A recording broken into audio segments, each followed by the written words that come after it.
We dismiss history at our peril. Liberty Nation Radio with Mark Angelides.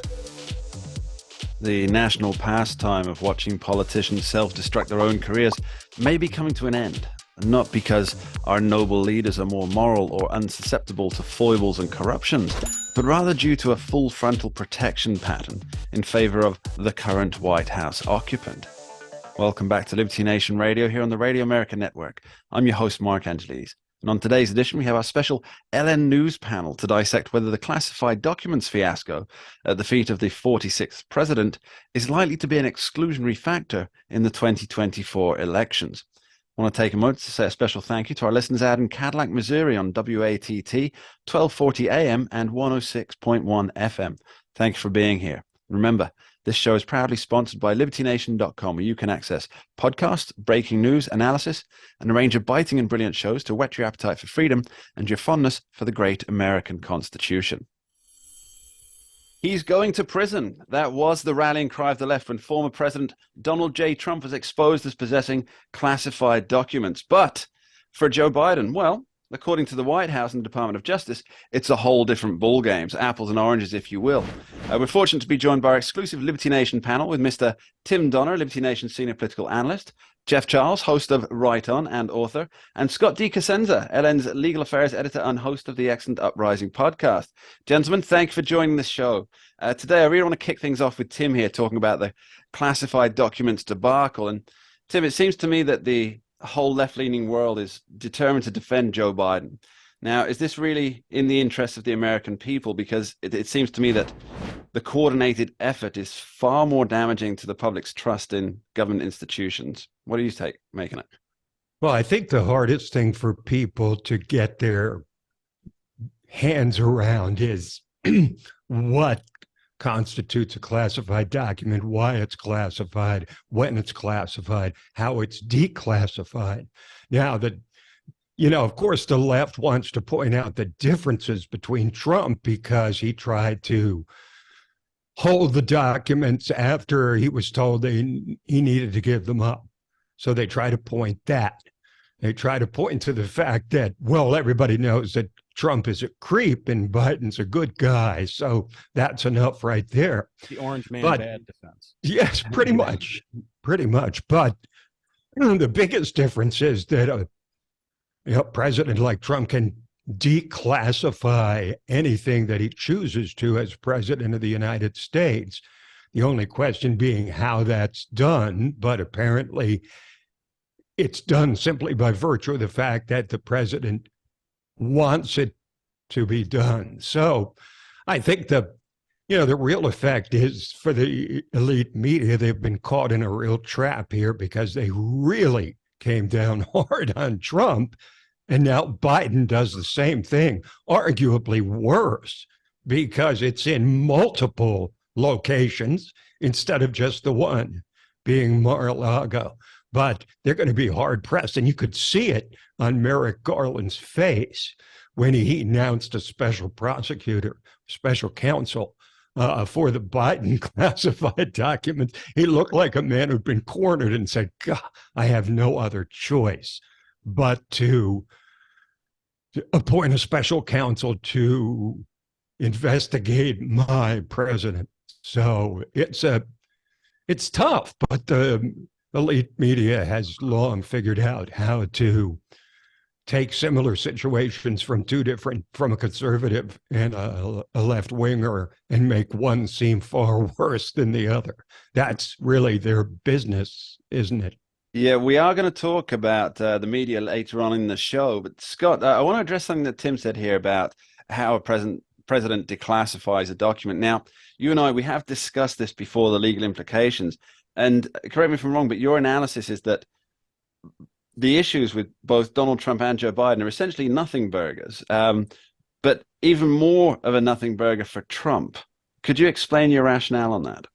Sure. The simple reason is that the president has undeniable power an unfettered power to declassify any document at any time while he serves as president of the United States. And it's debatable about what distance the vice president can go with his declassification. There are certain documents which we know the vice president can declassify for sure. For instance, documents that he has classified. But for other documents throughout the executive, it's a debatable point. And it doesn't really need to be debated out because we don't really have a situation whereby vice presidents are declassifying things that their presidents don't want, and they have no recourse on how to act or something to do about it. This is not a problem we have faced, and we're not facing that problem now. But on who stands on firmer legal ground, it's certainly the person who was president of the United States at the time they moved or accessed documents, rather than a person who was vice president of the United States at the time they moved or accessed these documents. Yeah, I think that's something that a lot of people are missing. They're saying, well, he's president now, so surely that's fine, right? But that doesn't seem to me to be the case. There were many years in which he was out of office where he was neither president nor vice president. And I believe that the real issue rests on he was in possession of classified documents whilst not being either of those people. But it does seem, and we have talked about this off camera, that Biden is in trouble now purely because the Biden Department of Justice decided to get political on Donald Trump. Jeff, your thoughts on that?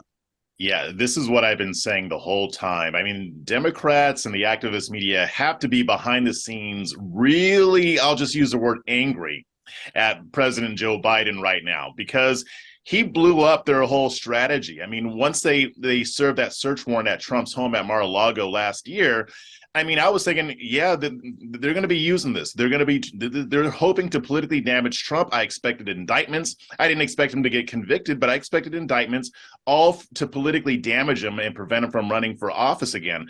But now that it turns out that Biden did the same thing, even worse, as Tim said, having multiple documents in multiple places, that kind of blows that whole thing up. It doesn't mean that they still won't try.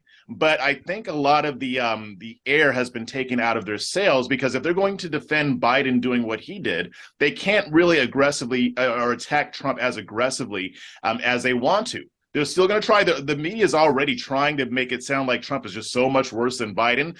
But I don't think that's going to wash. I don't think that's going to play well.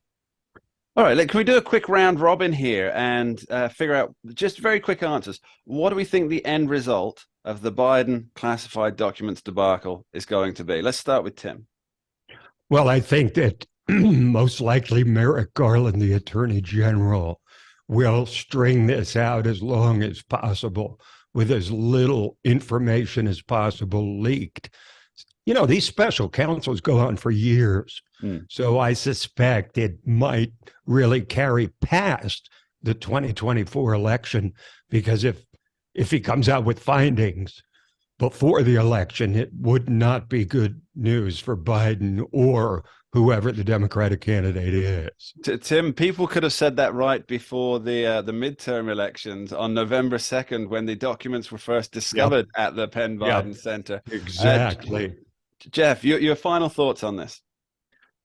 Within a couple days, we will have forgotten about this, because the media will stop covering it until, if and when, the DOJ decides to go after Trump or indict Trump. Then it's going to come up again from conservative media. But as far as the activist media defending Biden, they're going to try to memory hole this one.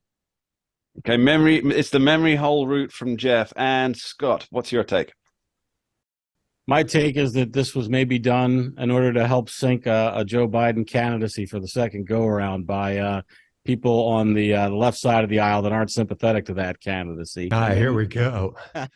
Conspiracy theory. The highest way I can state, there's a potential conspiracy there for it.